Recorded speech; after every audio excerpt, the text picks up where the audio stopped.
आज की हमारी वीडियो है कॉन्जुगेटेड मॉलिक्यूल्स के बारे में। इस टॉपिक के बारे में इतना डिटेल से यूट्यूब पर गूगल पर नहीं मिलता और ये बहुत डिमांडिंग जो टॉपिक था जो हमें मौसूल हुआ, इसलिए हम सोचा इस पर आज हम वीडियो बना लें। कॉन्जुगेटेड मॉलिक्यूल्स के हम टाइप्स और इसकी डेफिनेशन को डिस्कस करने जा रहे हैं।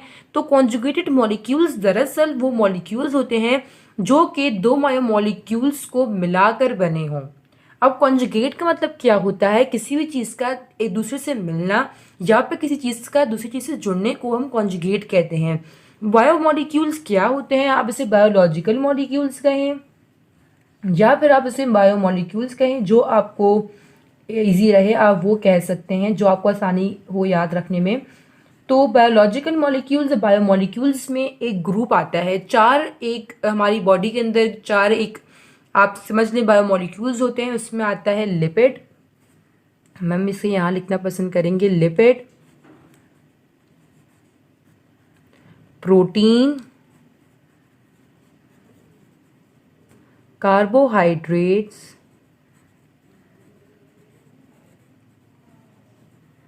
And nucleic acid.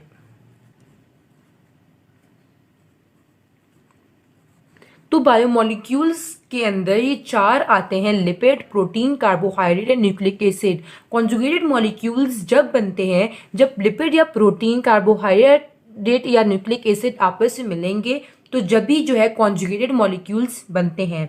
डेफिनेशन हमें यही बता रही है, conjugated molecules are formed. Conjugated molecules जब बनते हैं व्हेन बायोमॉलिक्यूल्स, जब बायोमॉलिक्यूल्स यानी चार ऑफ टू डिफरेंट ग्रुप्स, मतलब डिफरेंट ग्रुप्स हैं, कार्बोहाइड्रेट अलग है, न्यूक्लिक एसिड अलग है, कंबाइन विद ईच अदर।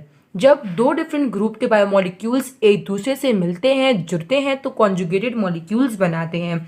हम एक बार फिर इसको हाईलाइट कर देते हैं ताकि जब आप लर्निंग के लिए बैठें तो आपको ये बात बैठ जाए दिमाग के अंदर भाई कि कॉन्जुगेटेड मॉलिक्यूल्स आगे होते क्या हैं। हाईलाइट थोड़ा सा हिल गया है हमारा क्योंकि हम एक हाथ से हाईलाइट कर रहे हैं, हमारे पास कोई सपोर्ट नहीं है अभी फ़िलहाल के लिए, सो इसके लिए माजरत। लेकिन हाईलाइट करना ज़रूरी है ताकि आप लोगों को आसानी हो सके, हमारे व्यूअर्स को, और वो इसे याद कर लें। सो कॉन्जुगेटेड मॉलिक्यूल्स जब बनते हैं जब दो मॉलिक्यूल्स दो डिफरेंट ग्रुप्स के कंबाइन हों एक दूसरे से। अब आते हैं हम टाइप्स ऑफ कॉन्जुगेटेड मॉलिक्यूल्स की तरफ। कॉन्जुगेटेड मॉलिक्यूल्स की दरअसल चार मेन टाइप्स होती हैं। सबसे पहली टाइप है ग्लाइकोलिपिड्स। ग्लाइकोलिपिड्स से आपने देखा भाई, लिपिड्स आपको मालूम है कि बायोमॉलिक्यूल्स के ग्रुप में से एक ग्रुप है, आप पहचानेंगे ग्लाइकोलिपिड, लिपिड्स को पहचानेंगे। बाकी रहा ग्लाइको, तो इसको डिस्कस करते हैं कि क्या इसके अंदर मसला है। तो वो ग्लाइकोलिपिड्स वो मॉलिक्यूल्स होते हैं जो कि कॉन्जुगेट मतलब जुड़ना या फिर मिलना। The glycolipids are conjugated of lipids and carbohydrates. वो मॉलिक्यूल्स जो कि लिपिड्स और कार्बोहाइड्रेट्स के मिलने से बने हों उसे कहते हैं हम ग्लाइकोलिपिड्स। ये बात याद रखिएगा कि जो मॉलिक्यूल्स कहीं पर भी लिखा हुआ आए कि molecule form from carbohydrate and lipids, तो आपके दिमाग में फ़ौरन आ जाना चाहिए कि भाई ये ग्लाइकोलिपिड्स की बात हो रही है, क्योंकि वो मॉलिक्यूल जो कि कार्बोहाइड्रेट्स और लिपिड्स से बने हों उन्हें हम कहते हैं ग्लाइकोलिपिड्स। ग्लाइकोलिपिड्स में थोड़ी अमाउंट के नाइट्रोजनस कंपाउंड्स भी मौजूद होते हैं। ग्लाइकोलिपिड्स को जो है हम एक साइंटिफिक टर्म में या फिर हम साइब्रोसाइड्स भी कहते हैं। साइब्रोसाइड्स कहने की वजह बताते हैं हम आपको, क्योंकि ग्लाइकोलिपिड्स हमारे ब्रेन में पाए जाते हैं। ग्लाइकोलिपिड्स हमारे ब्रेन का एक जो है वो एक अहम किरदार है, एक अहम कंपोनेंट है, इसलिए इसे साइब्रोसाइड्स भी कहते हैं। साइब्रोसाइड्स सेरिब्रम से निकला है और सेरिब्रम जो है वो हमारे दिमाग की इंटेलिजेंस को मेंटेन रखने में काम आता है। Maintain are intelligence, okay.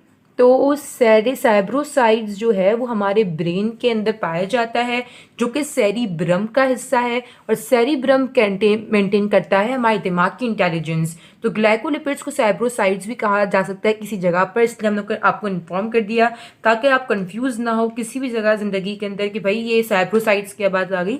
तो साइब्रोसाइड्स और ग्लाइकोलिपिड्स एक ही होते हैं, कभी इनका नाम चेंज करके बता देते हैं, कभी उनका नाम ग्लाइकोलिपिड्स ही रख देते हैं।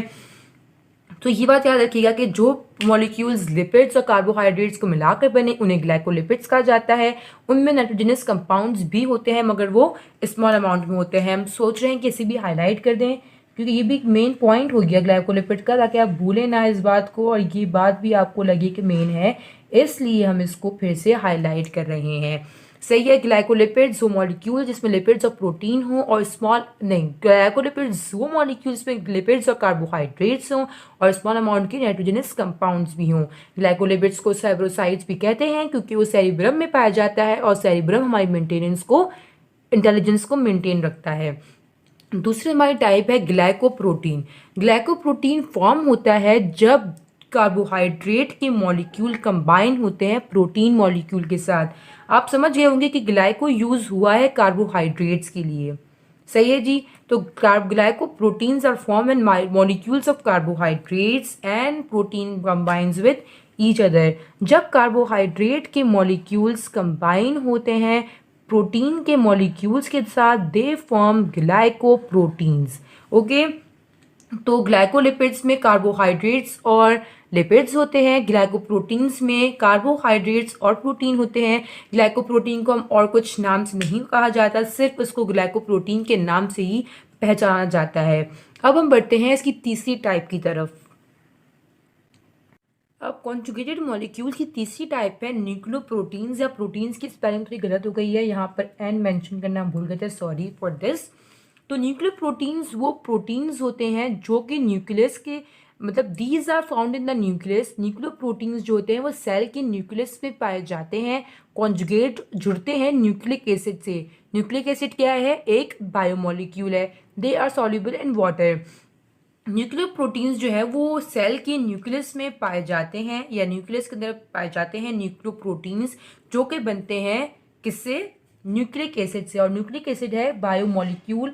स्टार्ट में हमने डिस्कस किया था कि बायोमोलिक्यूल है, बायोलॉजिकल मॉलिक्यूल्स जो भी आप इसे कह लें, उसमें लिपिड्स, प्रोटीन, कार्बोहाइड्रेट्स और न्यूक्लिक एसिड आता है। तो हम बात कर रहे हैं अब न्यूक्लियोप्रोटीन्स की। तो न्यूक्लियोप्रोटीन्स फाउंड होते हैं न्यूक्लियस के अंदर और कॉन्जुगेट करते हैं, जुड़ते हैं न्यूक्लिक एसिड, जो कि एक बायोकेमिकल या बायो मॉलिक्यूल ग्रुप का पार्ट है और ये वाटर में सॉल्युबल होते हैं। ये एक्स्ट्रा इसकी क्वालिटी है न्यूक्लियोप्रोटीन की कि पानी में सॉल्युबल होते हैं। फिर आता है लिपोप्रोटीन्स। लिपोप्रोटीन्स वो मॉलिक्यूल्स होते हैं जो कि लिपिड्स और प्रोटीन्स को जब मिलते हैं तो लिपोप्रोटीन्स बनते हैं। Lipo stands for lipid, protein stand for protein, आसानी से आपको याद हो जाएगा। टू फॉर्म लिपोप्रोटीन्स है lecithin and cholesterol conjugated with protein. पहले हम ये बात समझ लें कि भाई लिपोप्रोटीन वो होते हैं जिसमें लिपिड्स, मॉलिक्यूल्स और लिपिड्स हो गए और प्रोटीन्स हो गए, जब मिलते हैं तो बनता है लिपोप्रोटीन। सही है जी। और लिसिथिन और cholesterol conjugate with protein. Cholesterol और लिसिथिन दो एक अलग अलग कंपोनेंट्स होते हैं हमारी बॉडी के अंदर जो कि कॉन्जुगेट करते हैं प्रोटीन के साथ।